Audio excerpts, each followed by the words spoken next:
शतेषु जायते शूरः सहस्रेषु च पंडितः दशसहस्रेषु च वक्ता दाता न भवति मानव ಅಂದ್ರು.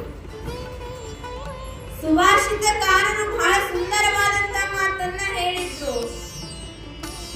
ಶತೇಷು ಜಾಯತೆ ಶೂರಃ ಅಂದ್ರ 100 ಜನರೊಳಗ ಒಬ್ಬ ಶೂರ ಸಿಗ್ತಾನ. ಸಹಸ್ರೇಷು ಚ ಪಂಡಿತಃ ಅಂದ್ರು 1000ಕ್ಕೆ ಒಬ್ಬ ಪಂಡಿತ ಸಿಗ್ತಾನ.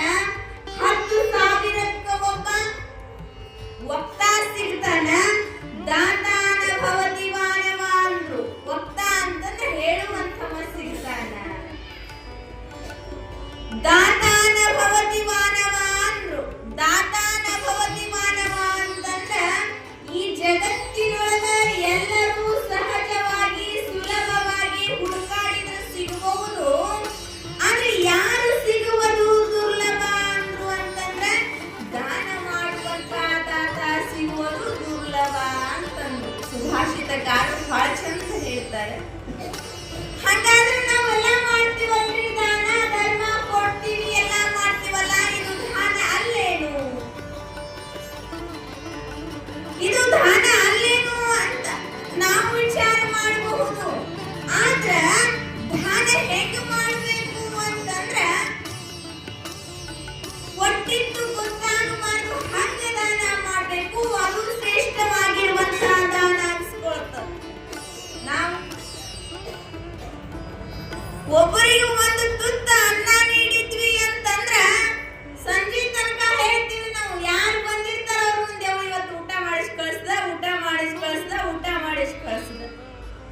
ಅದೇನಂತಾರ ಗೊತ್ತೇನ್ರಿ, ನೀರಾಗ ಹುಂಚಿನ ಹಣ್ಣು ತೊಗೊಳಂಗ ಆಗ್ತದ. ಮಾಡಿರುವಂತ ಪುಣ್ಯವನ್ನ ನಾವೇನು ಮಾಡ್ಕೊಂಡು ಬಿಡ್ತೀವಿ ಅಂತಂದ್ರ ನಾಶ ಮಾಡ್ಕೊಂಡು ಬಿಡ್ತೀವಿ. ಅದಕ್ಕ ಹೇಳ್ಯಾರ ಅವರು ದಾತ ಸಿಗುವುದು ದುರ್ಲಭ ಅಂದ್ರವ್ರು. ಹೆಂಗ ದಾನ ಮಾಡ್ಬೇಕು ಅಂತಂದ್ರ ಈ ಬಲಗೈಯಿಂದ ಕೊಟ್ಟಿರುವಂತದ್ದು ಈ ಎಡಗೈಗೆ ಗೊತ್ತಾಗಬಾರ್ದು ಅಂತ ದಾನ ಮಾಡ್ಬೇಕಂತ. ಅದು ಶ್ರೇಷ್ಠವಾಗಿರುವಂತಹ ದಾನ, ನಿಜವಾಗಿರುವಂತಹ ದಾನ. ನಾವು ಹಂಗಲ್ಲ. ನಾವು ಹೆಂಗ ಅಂತಂದ್ರ ಜಾತ್ರೆ ಅದರಿ, ಈಗ ನಮ್ ಕೇದಾರೇಶ್ವರನ ಜಾತ್ರೆ ಅದ. ಆ ಜಾತ್ರೆ ನಿಮಿತ್ತವಾಗಿ ಪಟ್ಟಿಗೆ ಹೋಗ್ತಿರಲ್ಲ. ಪಟ್ಟಿಗೆ ಹೋಗಿದಾಗ ಒಬ್ಬ ಹೆಣ್ಮಗಳು ಒಂದು 4 ಸೇರು ಗೋಧಿ ಹಾಕಿರ್ತಾಳೆ. ಜಾತ್ರೆಗೆ ಪ್ರಸಾದಕ್ಕಂತ 4 ಸೇರು ಗೋಧಿ ಹಾಕ್ತಾಳೆ. ಆ 4 ಜನ ಏನು ಹೋಗಿರ್ತಾರಲ್ಲ ಅವ್ರು ಅಲ್ಲಿಂದ ಅದನ್ನ ತಗೊಂಡು ಮುಂದಿನ ಮನೆಗೆ ಹೋಗಿರ್ತಾರ. ಹೆಣ್ಮಗಳು ಒಂದು ಓಣೆಲ್ಲ ಮುಗಿಸ್ಕೊಂಡ್ ಬಂದಿರ್ತಾರೆ. ಇವಾಗ ಕಲ್ಮೇಶ್ವರ ಕಮಿಟಿ ಅವ್ರು 4 ಮಂದಿ ಬಂದಿರು 4 ಸೇರು ಗೋಧಿ ಕೊಟ್ಟೆವ, 200 ರೂಪಾಯಿ ಕೊಟ್ಟೆವ ಮುಗ್ದಾರು. ಅದಂತಾರಲ್ಲ ಹೆಂಗ ಬಂತ ಹಂಗ ಓದ್ತಂತ. ಹಂಗ ಮಾಡಿರುವಂತ ಫಲ, ದಾನದ ಫಲ ಏನ್ ಮಾಡ್ಕೊಂಡು ಬಿಡಾಕತ್ತೀವಿ ಅಂದ್ರೆ ಕಳ್ಕೊಂಡು ಬಿಡಾಕತ್ತೀವಿ. ಅಂತ ಹೇಳ್ತಾರ, ಇಲ್ಲಿ ಹಿಂದೆ ರಂತಿದೇವ ಮಹಾರಾಜ ಅಂತಿದ್ದ. ಅಗರ್ಭ ಶ್ರೀಮಂತ ರಾಜ್ಯ, ಬಂಗಾರದ ತಟ್ಟೆಯೊಳಗೆ ಊಟ ಮಾಡುವಂತಹ ರಾಜ ತನ್ನ ಪರಿವಾರವನ್ನ ತನ್ನ ಪ್ರಜೆಗಳನ್ನ ಹೆಂಗೆ ಇಟ್ಕೊಂಡಿದ್ದ ಅಂತಂದ್ರ ಅಷ್ಟೇ ಸುಖವಾಗಿ ಇಟ್ಕೊಂಡಿದ್ದ. ಯಾವತ್ತು ಯಾರಿಗೂ ಏನೋ ಕೊರತೆ ಬರದಂಗ ಇಟ್ಕೊಂಡಂತ ಸಂದರ್ಭದೊಳಗೆ ಒಮ್ಮ ಏನಾಗ್ತದ ಅಂತಂದ್ರ ಭೀಕರ ಬರಗಾಲ ಬರ್ತದ. ಎಲ್ಲರೂ ಕಷ್ಟ ಆಗಿ ಆ ಕಡೆ ಹೋಗ್ಬೇಕು ಈ ಕಡೆ ಹೋಗ್ಬೇಕು ಅಂತ ನಿರ್ಧಾರ ಮಾಡ್ತಾರ. ಆವಾಗ ರಾಜ ವಿಚಾರ ಮಾಡ್ತಾನ, ನನ್ನ ಪ್ರಜೆಗಳು ಇಷ್ಟು ಕಷ್ಟ ಅನುಭವಿಸಕತ್ತಾರ, ನಾನು ಮಾತ್ರ ನನ್ನ ಸಂಸಾರದ ಜೊತೆಗೆ ನನ್ನವರ ಜೊತೆಗೆ ಈ ಅರಮನೆಯೊಳಗ ಈ ಸುಖ ಸಂಪತ್ತಿನೊಳಗ ಈ ಅಮೃತ ಎಂದ್ರ ಪಂಚಾಮೃತದ ಊಟವನ್ನ ಊಟ ಮಾಡ್ಕೊಂಡಿರುವುದು ನ್ಯಾಯ ಏನು? ಇದು ನ್ಯಾಯ ಅಲ್ಲ ಅಂತ ಹೇಳಿ ಏನ್ ಮಾಡಿದ ರಾಜ್ಯ ಅಂತಂದ್ರ ತನ್ನ ಇಡೀ ಭಂಡಾರವನ್ನ ತನ್ನ ಇಡೀ ರಾಜ್ಯವನ್ನ ಏನ್ ಮಾಡಿದ ಅಂತಂದ್ರ ಎಲ್ಲರಿಗೂ ದಾನವಾಗಿ ಕೊಟ್ಟ.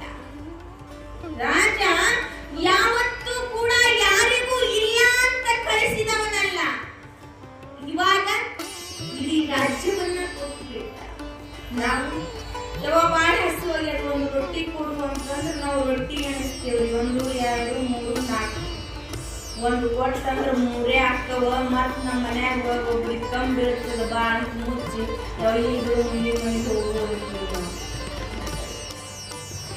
ಆದ್ರ ರಾಜ ಹಾಗಂದಿಲ್ಲ, ತಗೊಂಡು ಬಿಡ್ರಿ ಅಂತೀವಿ ದಾನವಾಗಿ ಕೊಟ್ಟು ವಿಚಾರ ಮಾಡ್ತಾನ ಏನ್ ಮಾಡ್ಬೇಕಂತ ಹೇಳಿ ತನ್ನ ಪರಿವಾರವನ್ನ ಕರ್ಕೊಂಡ, ಹೆಂಡತಿ ಮಕ್ಕಳನ್ನ ಕರ್ಕೊಂಡ ನಡ್ದು ಹೋಗುದು ಅಂತ.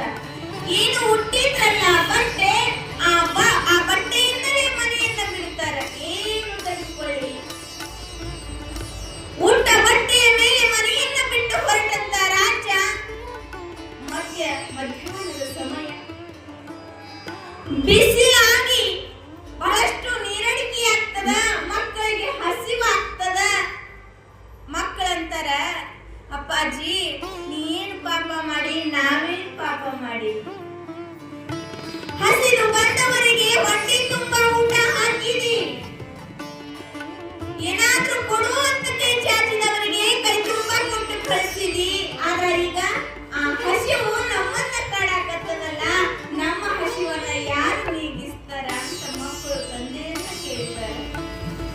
ಆವಾಗ ಅಂತಿದೀವ ಮಹಾರಾಜ ಹೇಳ್ತಾನ, ಮಕ್ಕಳಿಗೆ ಹೇಳ್ತಾನ, ಚಿಂತೆ ಮಾಡ್ಬೇಡ್ರಿ, ಹುಟ್ಟಿಸಿದಾತ ಬಡವನಲ್ಲ,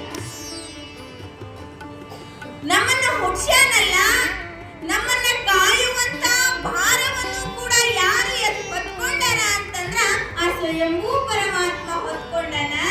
ನಮ್ಮ ಹಸಿವಿನ ಚಿಂತೆ ಅವನಿಗೆ ಅದ, ನಮ್ಗೆ ಯಾಕೆ, ನಾವ್ಯಾಕ ಚಿಂತೆ ಮಾಡುದು ಬೇಡ. ನಡೀರಿ ಅಂತ ಸ್ವಲ್ಪ ಮುಂದಕ್ಕೆ ಹೋಗಿ ಒಂದು ಮರದ ಕೆಳಗೆ ಕುತ್ಕೊಂತಾರ, ಕುತ್ಕೊಂಡಾಗ ವಿಚಾರ ಮಾಡ್ತಾರ, ಮಕ್ಕಳು ಬಹಳ ಹಸಿವು ಅಂತಾರ. ಅವಾಗ ರಾಜ ಅಂತಾನ, ಸ್ವಲ್ಪ ಸಮಯ ಪರಮಾತ್ಮನ ಸ್ಮರಣೆಯನ್ನ ಮಾಡಿ. ಯಾಕೆ ಹಸಿವು ಅಂತೀರಿ, ಹಸಿವು ಅಂತೀರಿ, ಯಾಕೆ ಸಮಯವನ್ನ ವ್ಯರ್ಥ ಮಾಡ್ತೀರಿ, ಪರಮಾತ್ಮನನ್ನ ಕೂಗಿ ಕರೀರಿ ಅಂತ ಹೇಳಿ ಕೇಳಿಕೊಂಡಾಗ ಮಕ್ಕಳು ಸುಮ್ಮನೆ ಕೂತ್ಕೊಳ್ತಾರ. ಅದೇ ಸಮಯಕ್ಕ ಒಂದು ಮಗು 10-12 ವರ್ಷದ ಒಂದು ಕಂದ ಒಂದು ಬುಟ್ಟಿ ತಗೊಂಡು ಬರುತ್ತೆ. ಎದುರು ಪಂಚಾಮೃತದ ಅಡುಗೆಯ ಗಂಟನ್ನ ತಗೊಂಡು ಬಂದು ಅವ್ರ ಮುಂದೆ ಇಟ್ಟ, ಓಡಿ ಹೋಗಿಬಿಟ್ಟ.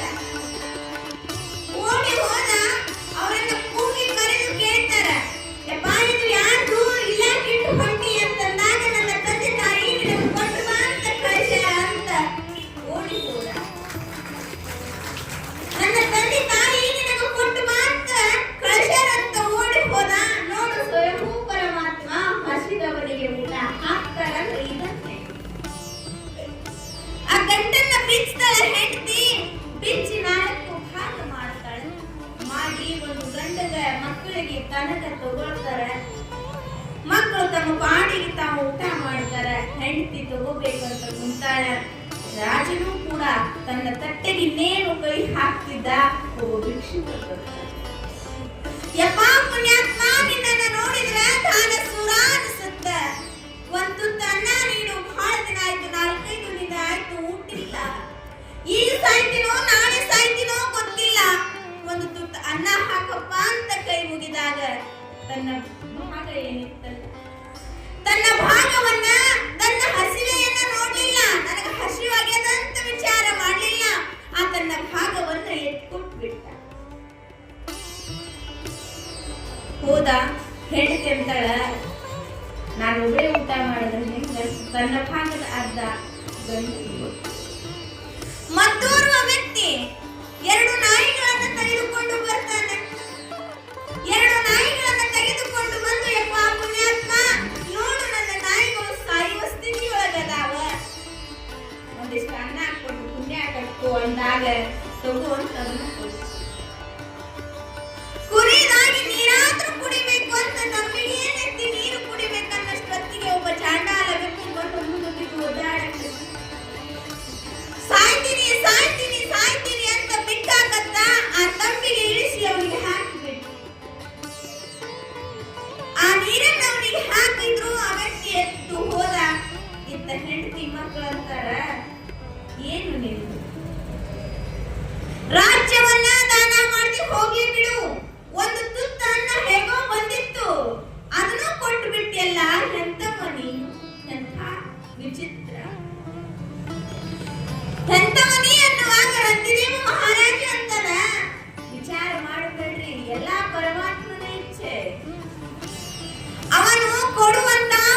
ಪರೀಕ್ಷೆಯೊಳಗ ನಾವು ಗೆದ್ವಿ ಅಂತಂದ್ರ ಆ ಪರೀಕ್ಷೆಯೊಳಗ ಗೆದ್ರ ಮುಂದೆ ಏನದ ಅಂತಂದ್ರ ದೊಡ್ಡ ಪದವಿ ಅದ. ಯಾವತ್ತಿಗೂ ಏನಾಗಬಾರದು ಅಂತಂದ್ರ ಬಡತನ ಬಂದಾಗ ಸಿರಿತನ ಬಂದಾಗ ಯಾವತ್ತೂ ಬದಲಾಗಬಾರದಂತ. ಸಿರಿತನ ಬಂದಾಗಲೂ ಹಂಗೆ ಇರಬೇಕು, ಬಡತನ ಇದ್ದಾಗೂ ಹಂಗೆ ಇರಬೇಕು. ಅದು ನಿಜವಾದ ವ್ಯಕ್ತಿತ್ವ ಅಂತ ಕರೀತಾರೆ. ಅಷ್ಟೊತ್ತಿಗೆ ಏನಾಯಿತು ಅಂತಂದ್ರ ಅವ್ರೇನು ಮುಂದೆ ಹೋಗಿದ್ರಲ್ಲ ಅವ್ರ ಯಾರು ಆಗಿರಲಿಲ್ಲ ಬೇರೆ. ತ್ರಿಮೂರ್ತಿಗಳು ನಿಜವಾಗಿ ಅವನ ಮುಂಭಾಗದೊಳಗ ಬಂದು ನಿಂತ್ಕೊಳ್ತಾರ. ನಿಂತ್ಕೊಂಡು ತಮ್ಮ ನಿಜ ರೂಪದ ದರ್ಶನ ಮಾಡಿಸ್ತಾರೆ. ಯಾರಾಗಿದ್ದು ಅಂತಂದ್ರ ಬ್ರಹ್ಮ ವಿಷ್ಣು ಮಹೇಶ್ವರರಾಗಿದ್ದು. ರಂತಿದೇವ ಮಹಾರಾಜ ನೀನು ಯಾವತ್ತಿದ್ರೂ ದಾನಸೂರ ಅಂತ ಏನ್ ಮಾಡಿದ್ರು ಅಂತಂದ್ರ ನಮ್ಗೆ ಆಶೀರ್ವಾದವನ್ನ ಮಾಡಿ ಕೇಳ್ತಾರ, ನಿನಗೇನು ಬೇಕು ನಿನಗೇನು ಬೇಕು ಕೇಳು ಅಂತಂದಾಗ ಏನು ಬೇಡಪ್ಪ ನನ್ನ ಕರ್ಕೊಂಡು ಬಿಡು ಅಂತ ಕೇಳ್ತಾನ ರಂತಿದೇವ ಮಹಾರಾಜ.